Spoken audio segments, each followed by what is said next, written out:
Assalamualaikum warahmatullahi wabarakatuh. Perkenalkan, nama saya Muhammad Zurul Habibi. Saya di sini mewakili kelompok 8 yang beranggotakan Muzkira dan Zakia. Di sini saya akan menjelaskan mengenai rencana pelaksanaan pembelajaran atau RPP mata pelajaran Al-Quran Hadis kelas 7 bab 1.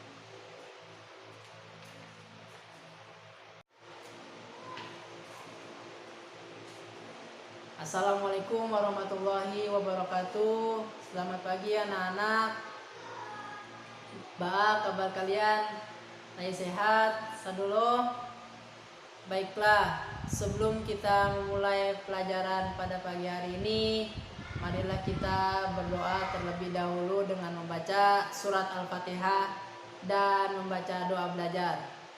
Oke, ketua kelas, silakan pimpin kawan-kawannya berdoa di depan.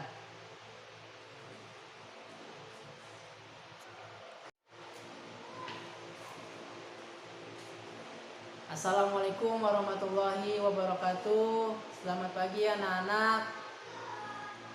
Kabar kalian? Saya sehat? Saduloh. Baiklah, sebelum kita memulai pelajaran pada pagi hari ini, marilah kita berdoa terlebih dahulu dengan membaca surat Al-Fatihah dan membaca doa belajar. Oke, ketua kelas, silakan pimpin kawan-kawannya berdoa di depan. Terima kasih kepada ketua kelas yang sudah memimpin kawan-kawannya untuk berdoa. Silakan duduk kembali. Oke anak-anak, pada hari ini materi pelajaran kita yaitu tentang Al-Quran dan hadis sebagai pedoman hidup.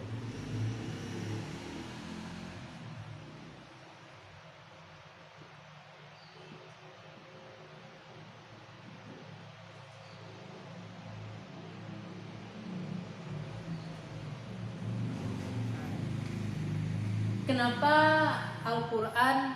Bapak ingin bertanya, kenapa Al-Quran dan hadis itu dijadikan pedoman hidup oleh orang Islam?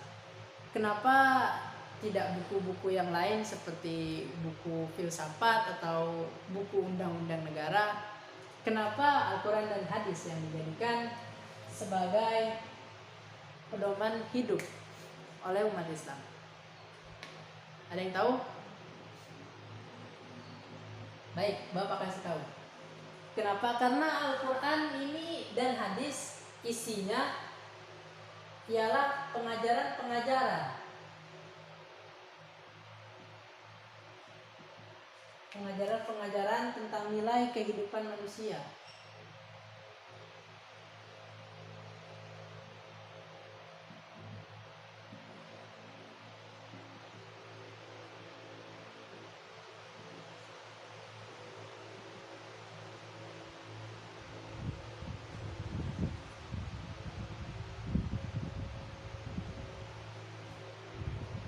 Yang kita tahu, di dalam Al-Quran banyak cerita kisah-kisah umat terdahulu seperti kisah Nabi Nuh.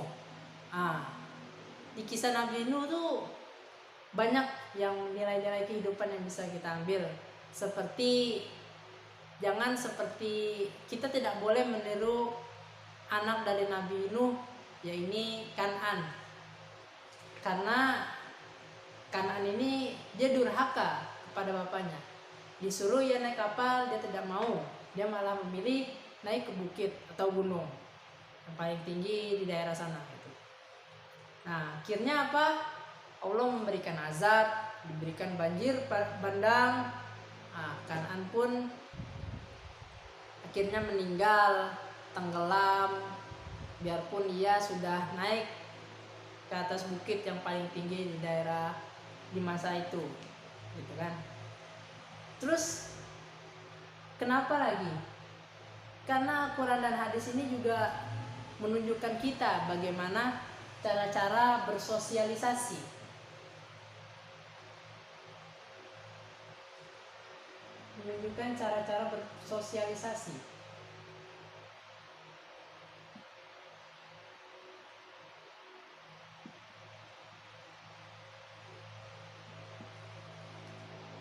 Contohnya dalam hadis, ya kan, kita tidak boleh,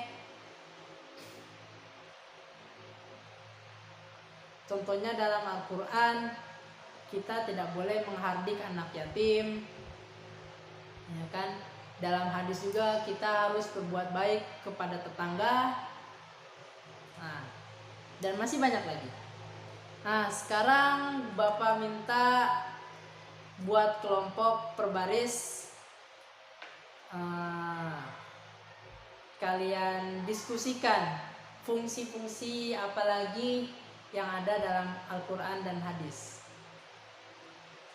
Yang barisan sebelah kiri Bapak kelompok 1, selanjutnya kelompok 2, kelompok 3, dan yang paling kanan Bapak kelompok 4. Nah, kita sudah mengetahui fungsi dari Al-Quran dan hadis sebagai pedoman hidup manusia. Sekarang Bapak minta kepada kalian untuk mengamati dan mendengarkan video materi yang akan Bapak tampilkan. Oke, tunggu sebentar, Bapak tampilkan dulu.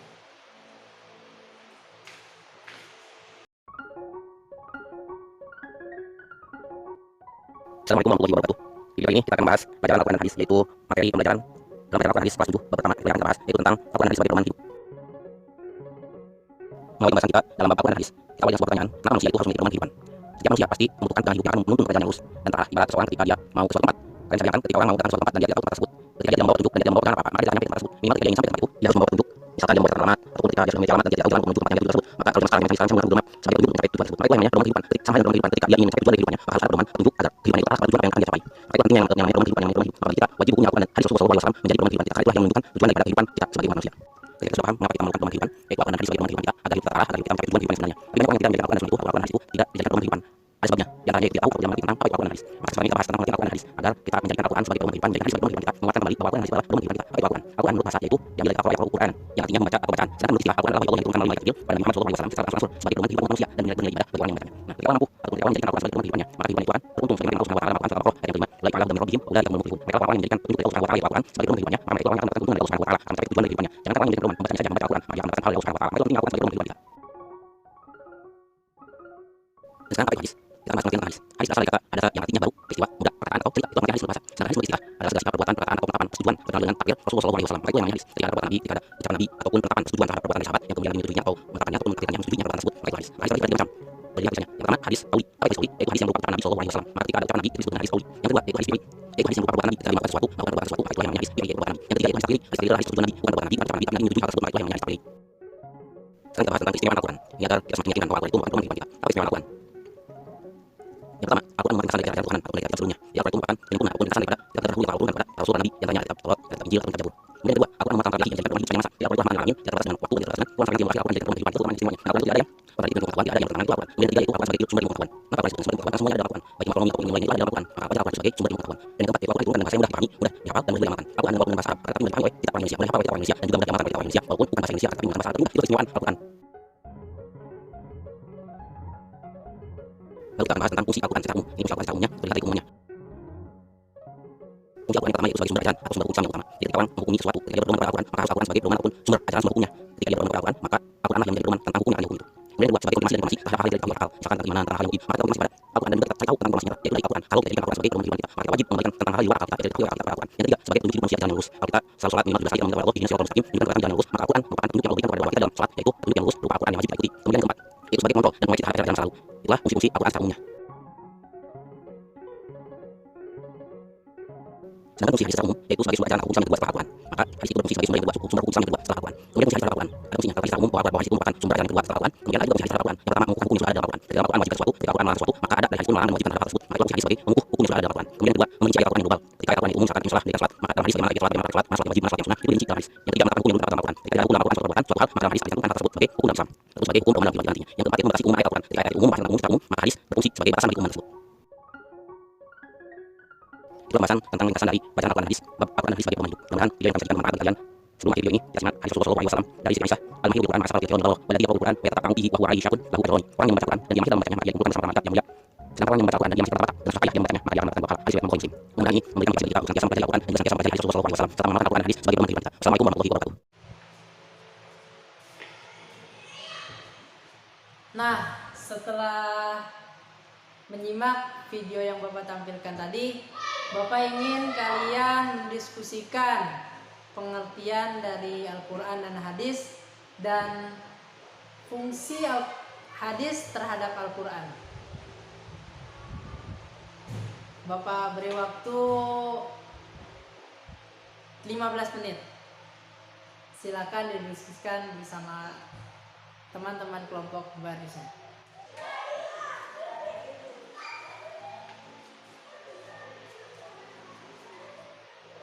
Oke, kita tadi sudah mengetahui mengenai pengertian Al-Quran, nama lain Al-Quran, fungsi-fungsi Al-Quran dan hadis, fungsi hadis terhadap Al-Quran. Sekarang Bapak minta untuk tugasnya kalian buat mind mapping mengenai pedoman hidup manusia atau pedoman hidup umat Islam. Contohnya ini.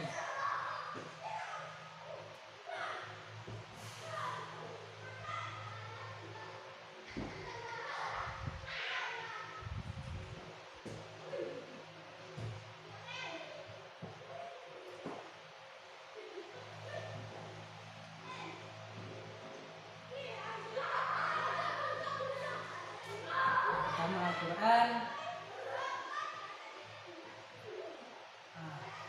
Kalian jelaskan pengertiannya,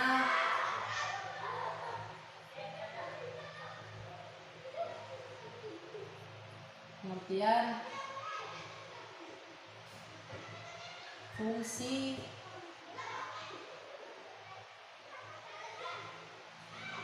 nama dan nama-nama lain dari Al-Quran.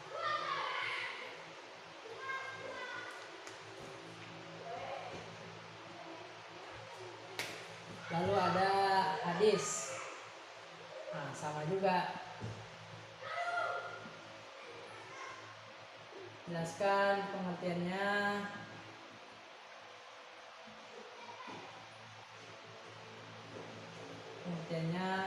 Fungsi dalam kehidupan,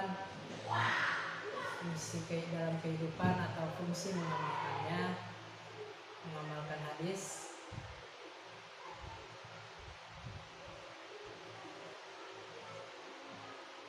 Dan fungsi hadis terhadap Al-Quran.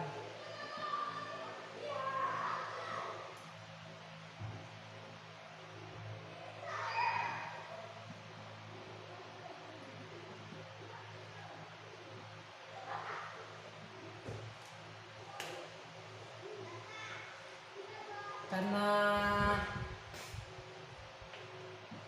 mata pelajaran kita sudah mau habis, mari sama-sama kita berdoa. Ketua kelas silakan maju ke depan untuk memimpin doa dengan membaca doa kafaratul majelis. Terima kasih atas perhatiannya anak-anak semua. Bapak mohon pamit. Assalamualaikum warahmatullahi wabarakatuh. Itu saja penjelasan dari kelompok kami. Saya Muhammad Zurul mewakili kelompok. Apabila banyak kesalahan mohon dimaafkan. Wassalamualaikum warahmatullahi wabarakatuh.